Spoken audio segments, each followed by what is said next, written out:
The Book of Judges, chapter 4, from the New King James Version. Deborah.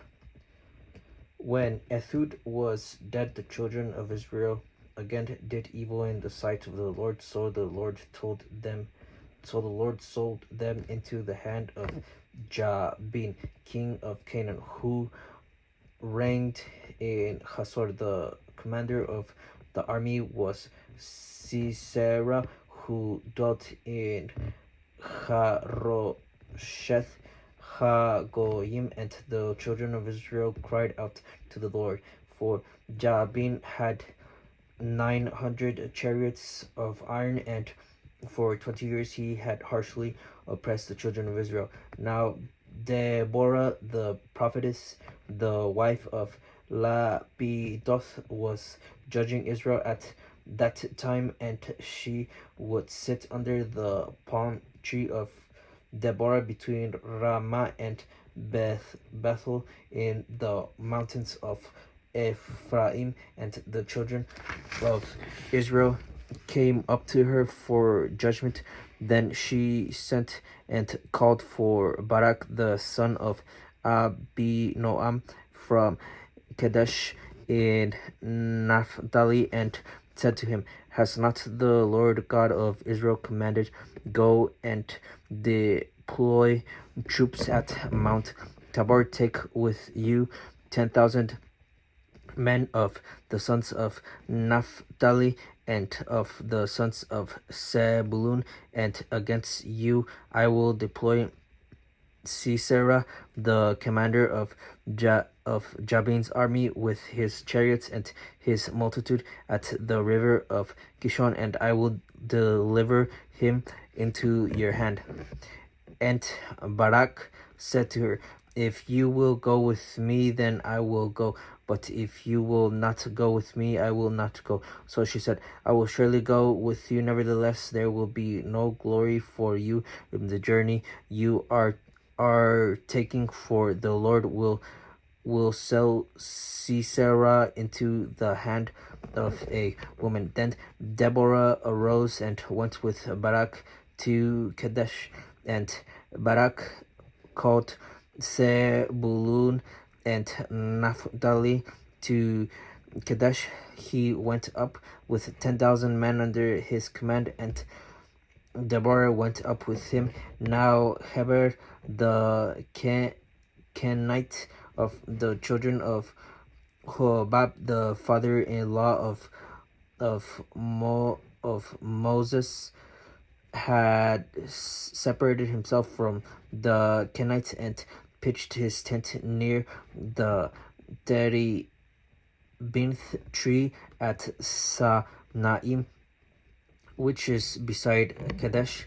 And they reported to Sisera that Barak the son of Abinoam had gone up to Mount Tabor. So Sisera gathered together all his chariots, 900 chariots of iron, and all the people who were with him from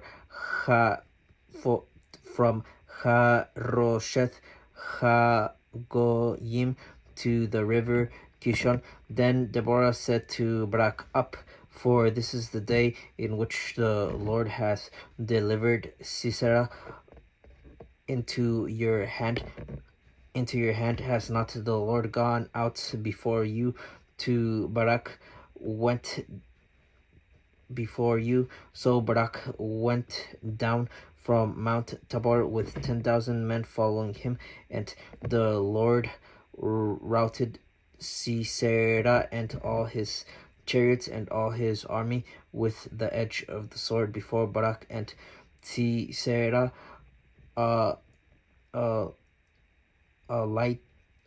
alighted from his chariot and fled away on foot, but Barak pursued the chariots and the army as far as Harosheth Hagoyim, and all the army of Sisera fell by the edge of the sword. Not a man was left. However, Sisera had fled away on foot to the tent of Jael, the wife of Heber the Kenite, for there was peace between Jabin, king of Hazor, and the house of Heber the Kenite. And Jael went out to meet Sisera and said to him, "Turn aside, my lord, turn aside to me, do not fear." And when he had turned aside with her into the tent, she covered him with a blanket. Then she said to her, "Please give me a little water to drink, for I am thirsty." So she opened a jug of milk, gave him a drink, and covered him.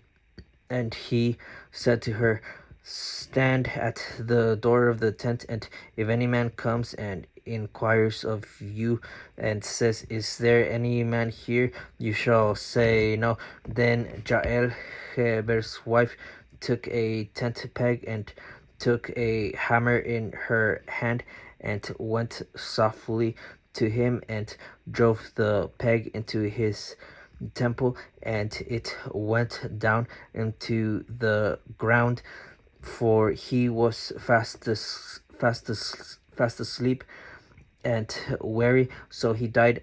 And then, as Barak pursued Sisera, Jael came out to meet him and said to him, "Come, I will show you the man whom you seek." And when he went into her tent, there lay Sisera dead with the peg in his temple. So that day God subdued Jabin, king of Canaan, in the presence of the children of Israel, and the hand of the children of Israel grew stronger and stronger against Jabin, king of Canaan, until they had destroyed Jabin, king of Canaan.